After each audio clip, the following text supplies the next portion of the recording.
Hi everyone, a very warm and happy good morning to you all. UPSC mains answer writing practice में आज हम GS3 का एक topic कर रहे हैं विच इज ग्लोबलाइजेशन का क्या इम्पैक्ट पड़ा है फॉर्मल सेक्टर पे। फॉर्मल सेक्टर पे जब हम ग्लोबलाइजेशन की इम्पैक्ट की बात करते हैं then we talk about a lot of things. जैसे कि सबसे पहले तो हम बात करते हैं कि यार एम्प्लॉयमेंट पे क्या फर्क पड़ा है, क्या एम्प्लॉयमेंट ज़्यादा हुआ है या कम हुआ है। Then we also talk about कि टेक्नोलॉजी के बारे में क्या इम्पैक्ट हुआ है। Then we also talk about the involvement of different sectors कैसा रहा है फॉर्मल सेक्टर में। तो this is a very important question. इसका जो कंटेंट है there is a high possibility again कि इसका जो क्वेश्चन है घुमा फिरा के डिफरेंट लाइंस पे पूछा जा सकता है। जस्ट अंडरस्टैंड कि ग्लोबलाइजेशन का इम्पैक्ट फॉर्मल सेक्टर पे क्या है and it will help you in attempting to other questions also. ठीक है, कॉन्सेप्ट पे फोकस करना है। Right, so let's start. 2016 में क्वेश्चन आया था how globalization has led to the reduction of employment in the formal sector of the Indian economy. दो question इसमें। पहला पार्ट है कि जब ग्लोबलाइजेशन स्टार्ट हुआ तो इंडियन इकोनॉमी के अंदर जो फॉर्मल सेक्टर है उसमें एम्प्लॉयमेंट कैसे रिड्यूस हो गया है। तो ये क्वेश्चन पूछ रहा है। जरूरी नहीं है कि आपको इससे सहमति करनी है, क्या आप अपने फैक्ट दे सकते हो। अगर आपको लगता है आपके फैक्ट ऐसे हैं कि नहीं एम्प्लॉयमेंट कम नहीं हुआ है तो यू गो विद दिस कि नहीं रिडक्शन इन एम्प्लॉयमेंट नहीं है। But because since the question itself is saying कि there is reduction in the employment तो ये थोड़ा सा ओके नहीं होगा अगर आप इस क्वेश्चन को कंप्लीटली अपोज करो। क्या तो आप अपने पॉइंट्स रखो एंड साथ में यू कैन ऑल्सो से कि नहीं रिडक्शन भी नहीं हुआ है। There are different sectors which is open because of the globalisation.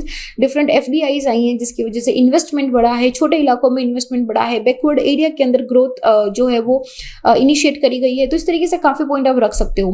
Then second part of the question है कि is increased informalization detrimental to development of the country.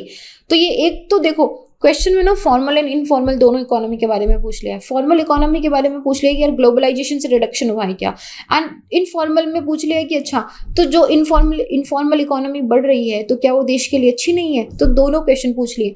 बड़े smartness से इस क्वेश्चन को टैकल करना है।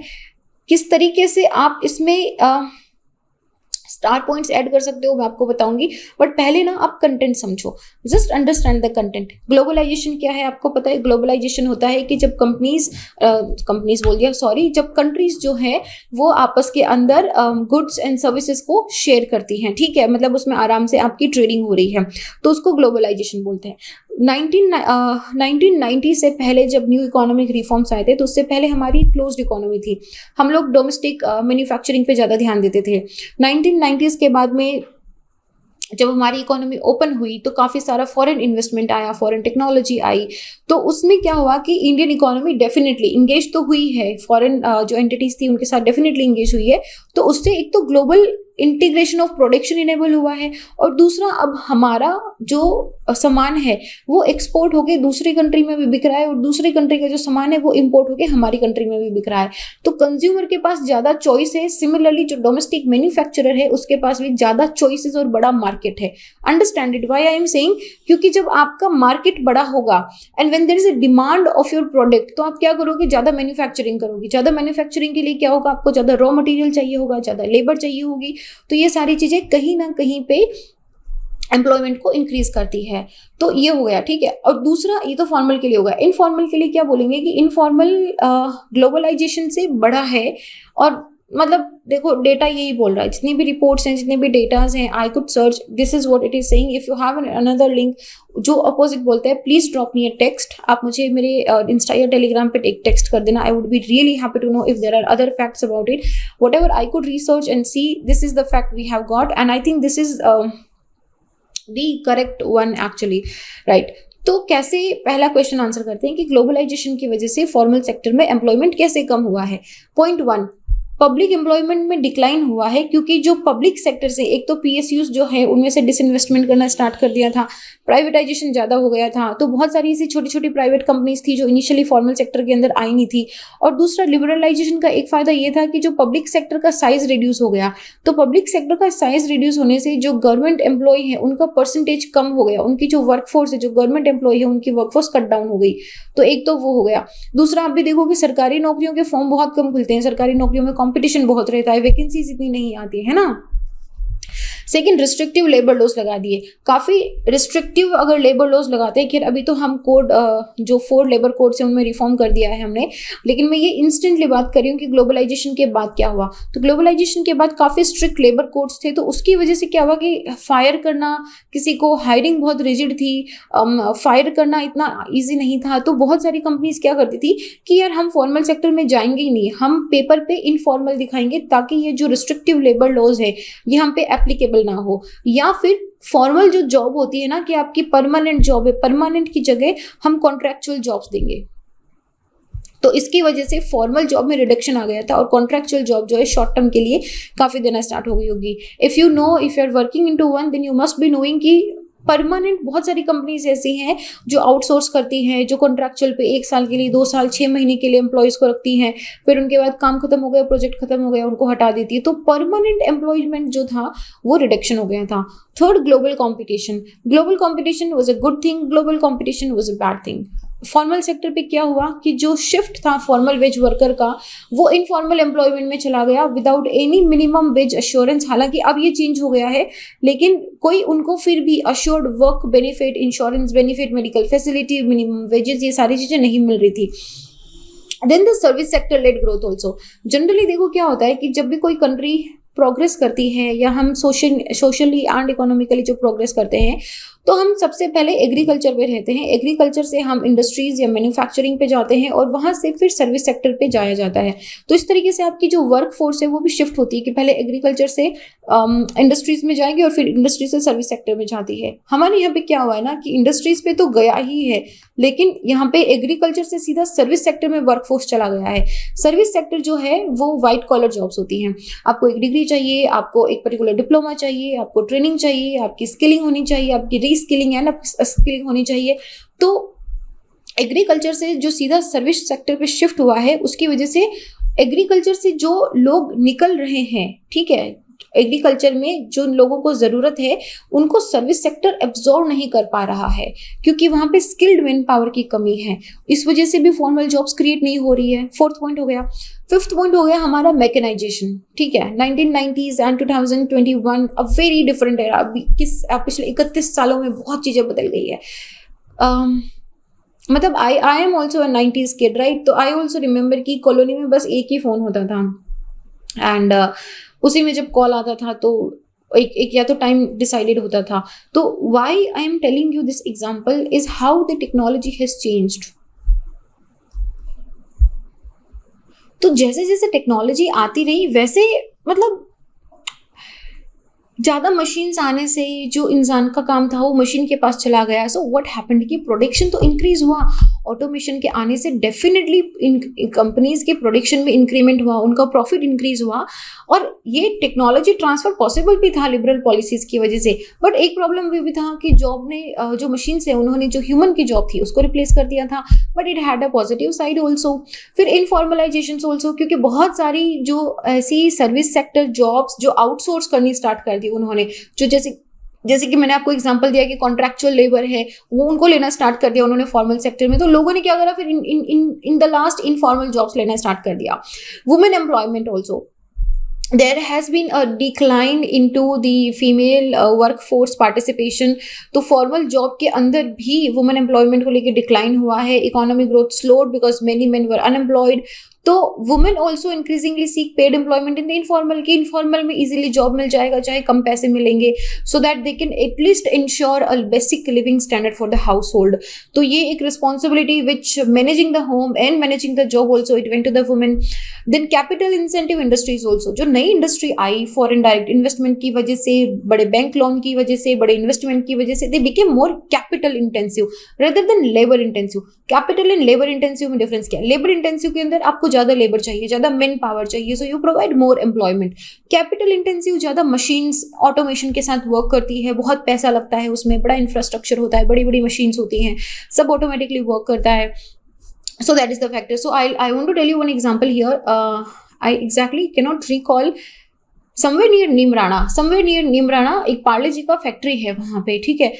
तो we had just a college visit to the factory. तो everything is automated. मेरे हमको वो पूरा मतलब किस तरीके से वो जिससे बिस्किट बनेंगे पार्ले जी के, वो आटा लग रहा है, किस तरीके से वो बेक हो रहा है, शेप में जा रहा है, फिर काउंट होके पैक हो रहा है, फिर उसमें भी बड़ी पैकिंग हो रही है, everything is automated, there is no need of the human. So this is what I am saying, this is what I want to convey कि उसकी वजह से less absorption of work force होना स्टार्ट हो गया था. ठीक है, ये तो हो गया. This is first part of the question is done. Second part of the question है कि how informal sector is important for the development. Question में फिर से लेके जाऊंगी एक बार. क्वेश्चन में क्या लिखा है आप यहाँ पे देखो, is increased informalization detrimental to the development of the country. क्या ये डिटरमेंटल का मतलब क्या होता है कि नुकसानदायक है क्या, कि इनफॉर्मलाइजेशन बढ़ रहा है तो कंट्री के डेवलपमेंट के लिए नुकसानदायी है क्या. तो हम जा रहे हैं दो, तो हम इसमें दो चीजें डिस्कस करेंगे कि क्या एक इनफॉर्मल सेक्टर इंपॉर्टेंट है, और दूसरा हम बात करेंगे कि क्या वो डिटरमेंटल है. दोनों चीजें आपको बतानी है क्योंकि क्वेश्चन में उसमें क्वेश्चन मार्क लगा हुआ है. So you can not just directly jump in से कि नहीं हाँ इनफॉर्मल सेक्टर डिटरमेंटल है. पहले तो एम्प्लॉयमेंट की बात करनी, पहले डेवलपमेंट की इंपॉर्टेंस की बात करनी है. इनफॉर्मल सेक्टर में इंपॉर्टेंस की सबसे पहली बात आती है लाइवलीहुड की, क्योंकि ये प्रोडक्शन में कंट्रीब्यूट करता है. सबसे ज्यादा लेबर इंटेंसिव जो आप बोल सकते हो कि छोटे बड़े एंटरप्राइजेस होते हैं वो यहाँ पे होते हैं. तो majority of the people are employed into the informal sector. 90% of the work force is employed into the informal sector. ये हालांकि यहाँ पे प्रॉपर सेफ्टी नेट्स नहीं है, बट हालांकि government has also given a lot of insurance उनको दिया हुआ है, मेडिकल फैसिलिटीज दी हुई है, बट स्टिल जो फॉर्मल सेक्टर के पर्क्स एंड प्रिविलेजेस होते हैं वो यहाँ पे नहीं मिलते हैं. बट लेकिन ये बड़े वर्कफोर्स को एब्जॉर्ब कर लेती है. सेकेंड है economic growth.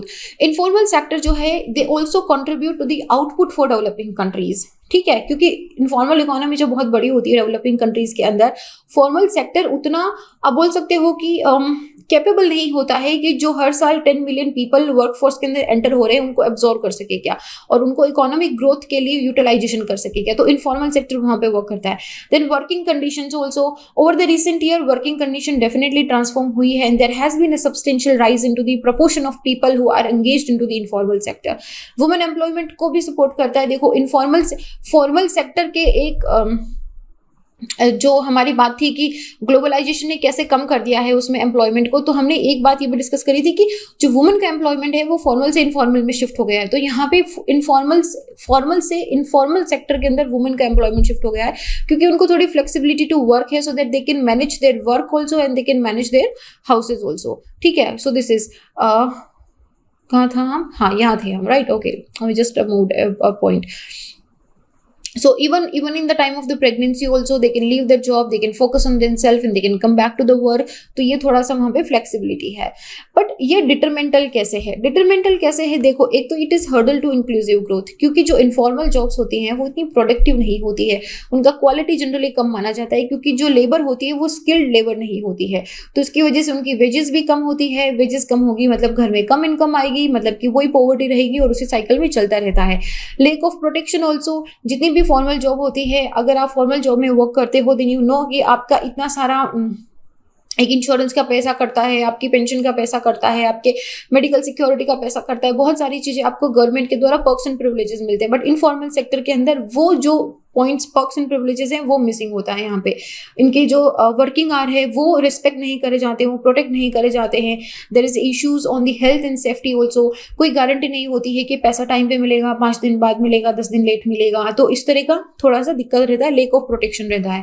The lack of formal benefits also, जैसे health care, insurance, education facility हो गया कि आपको कंप्यूटर के लिए पैसा मिल रहा है, बच्चों की एजुकेशन के लिए पैसा मिल रहा है, आपके मेडिकल बिल रिम्बर्स हो रहे हैं. ये सब चीजें फॉर्मल सेक्टर में नहीं मिलती है. ठीक है, तो ये उनकी जो आउट ऑफ पॉकेट एक्सपेंडिचर्स होता है उसके ऊपर और भी ज्यादा बर्डन डाल देता है. Then it reduces government's revenue also, क्योंकि यहाँ पे क्या हो रहा है कि ये टैक्स ब्रैकेट में नहीं आ रहा है.